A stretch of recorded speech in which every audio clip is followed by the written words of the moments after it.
what the feel was coming into this fight, right? I mean, facing a teammate, preparing during the pandemic, all the stresses, I mean, that none of us have ever dealt with before.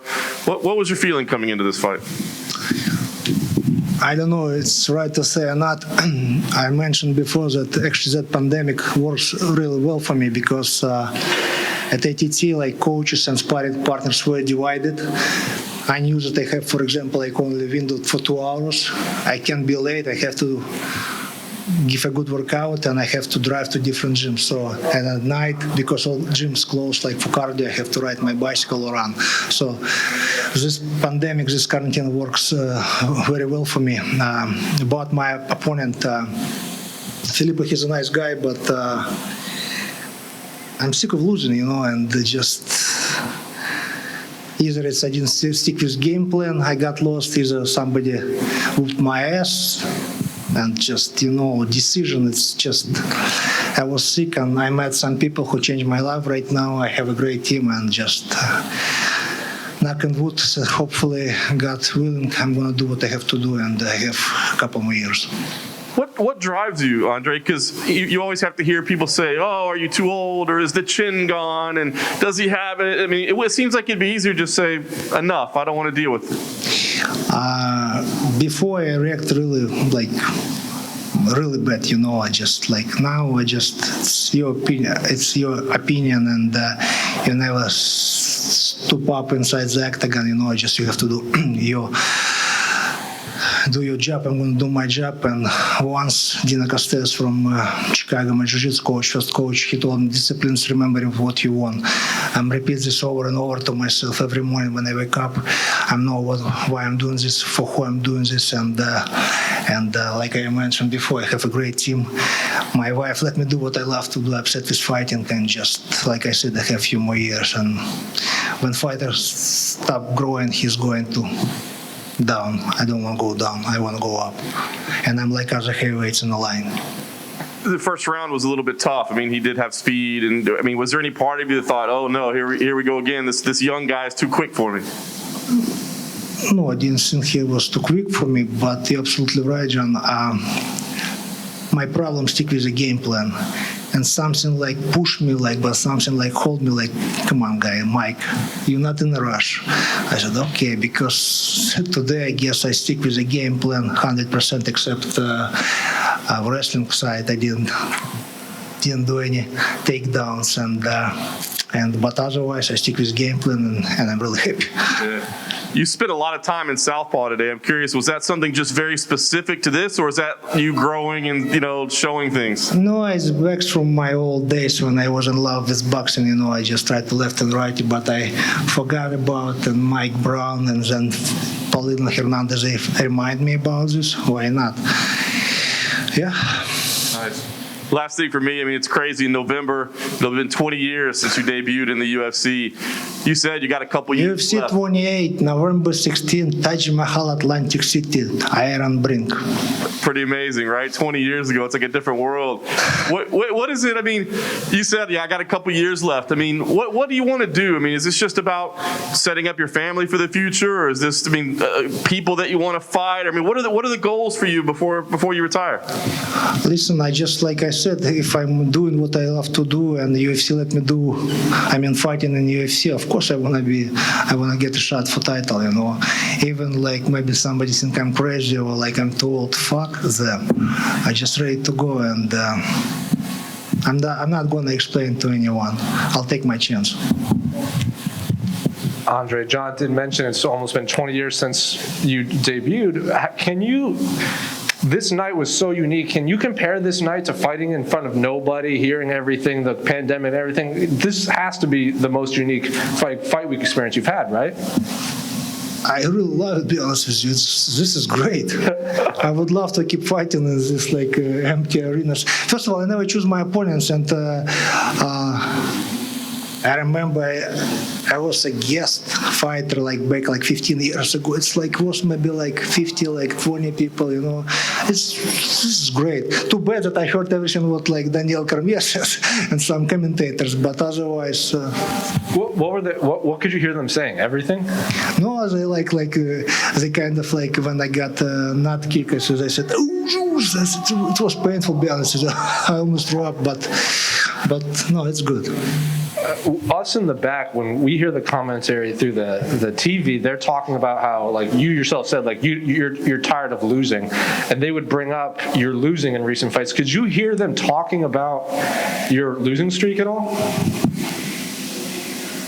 If I understood your question right, talking about my losing. Did you hear the commentators talking about you at the beginning of the fight? Oh, I didn't see this shit. I didn't hear. I mean, I heard something. They said he lost fight and won fight. He's yeah.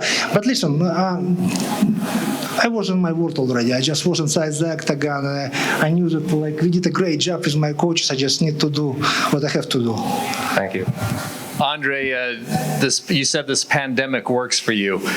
What was only for me? I mean, I wish people be healthy, stay home, and just I wish as soon as possible this shit gonna be over and we're gonna back a normal life. Of course, and what was this time period for the couple months for you as a fighter? And you're not sure if you're going to be fighting, or here you are, and what is that like?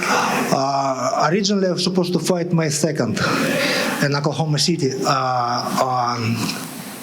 I remember my manager, they canceled April 18th, I believe, right? Brooklyn, New York. They canceled that show, and my manager, Abraham Kawa, told me they might cancel a couple more shows as you're not going to fight on May 2nd. I said, okay, I'll wait. I bother him every day with my calls and asked, hey, when? He told me, okay, May 16th.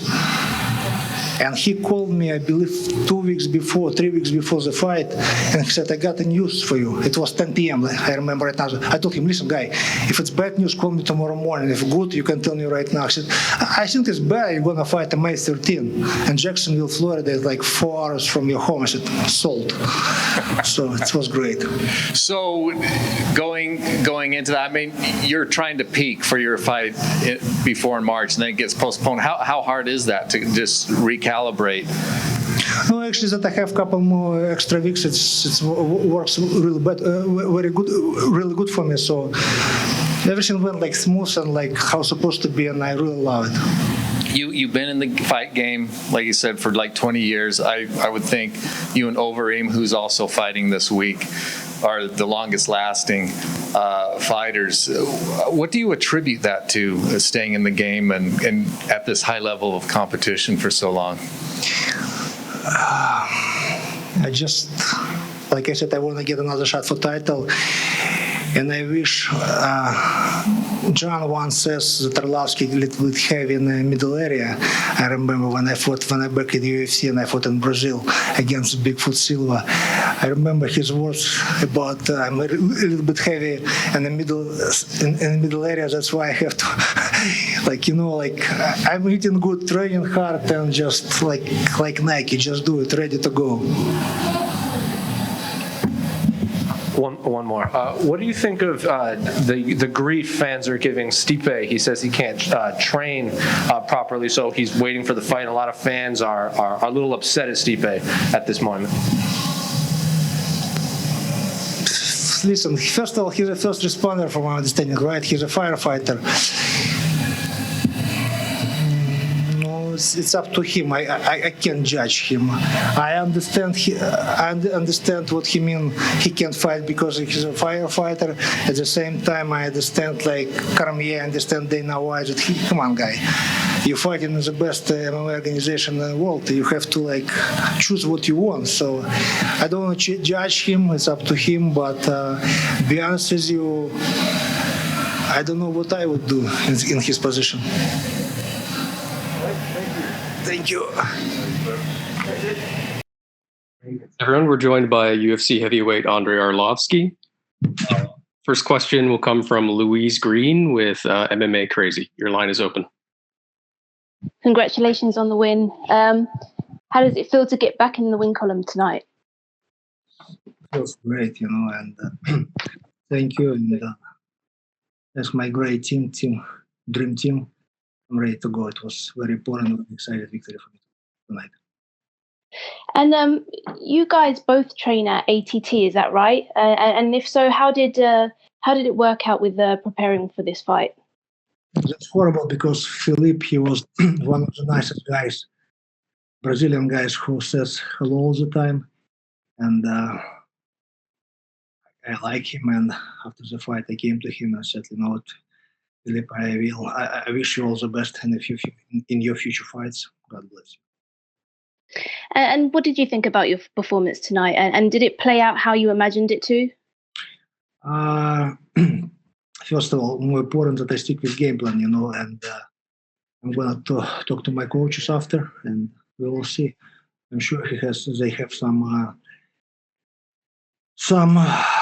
questions, but most important, I still stick with the game plan, and I did very well, I think. Okay, well, congratulations on the win. Thank you very much. Up next, we have Aaron Bronstetter with TSN. Andrei, congratulations on the win. Thank you very much.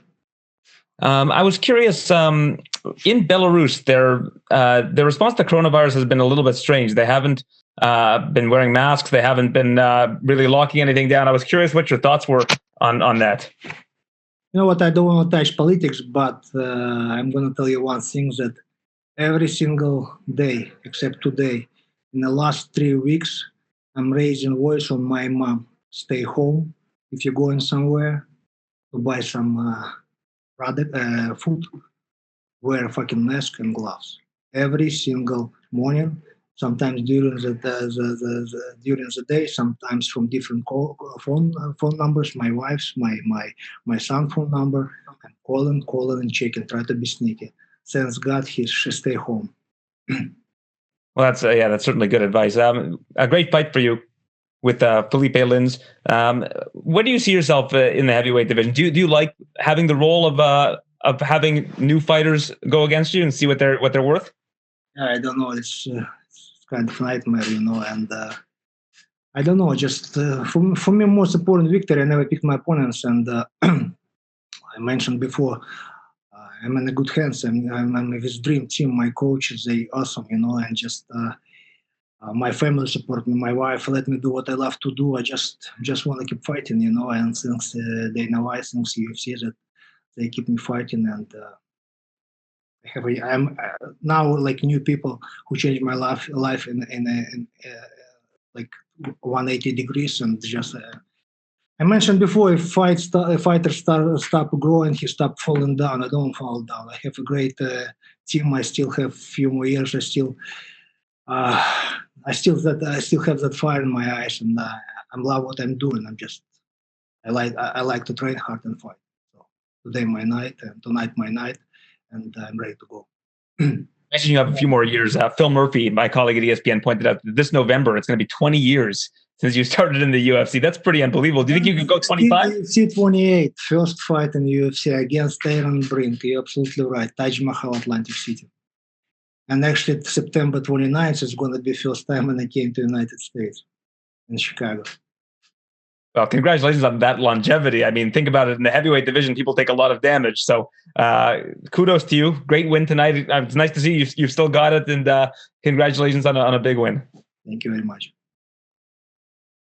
All right, next question is from Gabriel Gonzalez with Cageside Press. Andrei, congratulations. Obviously, you just touched on it. How many years in UFC? How many years at a high level? How does one take a lot of the comments? Because I'm assuming everyone, they mean it nicely, like they don't want you to get hurt, but this is what you love to do. So how do you respond to all those people who are like, Andrei, maybe it's time to slow down and everything else? No fucking way. First of all, and before I was so sensitive when who make those comments, Arlovski done this and that. I react actually pretty bad, but now just if inside something gonna tell me stop it or not gonna through my health, not let me fight, I'm gonna stop. But now I wanna keep doing. I want to keep fighting, and I have a great example already, couture and MMA, George Foreman in boxing. Fuck no, it's just beginning for me. Andre, I think a lot of the athletes everywhere, not just MMA, they want to know what's the secret? How do I get to where you're at and I can still keep going? What is your answer to all the athletes who want a little bit of knowledge on how to just have this long career? If you're talking about my pretty face, it's thanks to my wife, Milana. She's like all the time put expensive creams on my face. But if we're talking about sport and be serious, I'm obsessed with fighting, and once my jiu-jitsu coach from Chicago, Dina Castells, told me, discipline is remembering what you want. Every fucking morning when I wake up, I remember what I want, why I'm doing this. So simple. You know, there's a lot of people talking about what's going to happen in the heavyweight division. You fought so many of these guys, Stipe, Francis, and a lot of these guys at the top. When you see them matching up, who do you think is the best guy right now in the UFC? Best guy, me. I am best guy, but I totally understand a lot of people in front of me. I'm like other heavyweight in a line for title shot. Back in 2015, I was step away when I fought Miocic in Vegas. Some shit happened before I lost that fight. I was so close to title fight when I fought Ngannou. Some shit happened too. I'm not. Listen, it doesn't make sense to looking right now for some excuses. I lost that fight. It's a fucking fact. But just like I said, I'm in the line.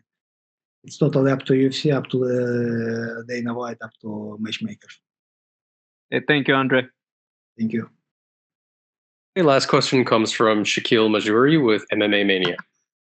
Andre, congratulations on the very big win, and I think I'm gonna need to start taking some beauty tips from your wife because you look better than I do, and I'm 24 years old. I only have one question for you. Everybody understood it's a joke. it's my Belarusian sense of humor. Love it. Now, only thing I want to ask is, whenever your career wraps up, whatever that day may be, you've already accomplished so much, whether it's your longevity or your status as a champion. When people look back on the career of Andrei Arlovski and they speak of you, how do you want them to remember you and describe you? Can you ask me this question in the next 3-4 maybe years? And of course, like all normal people, I would love to that people. Oh, doggy! Love that you see, if dogs loves people, that means that a good person. I'm a good person because kids and dogs love me. I just kind of, I guess, a role model. I never say anything bad about my opponents, maybe sometimes, and just a little bit, and just I respect most people. And I'm still in UFC. Andre, thank you so much. Congratulations on the win. Thank you very much. Thank you very much, Andre. You're finished. Thank you.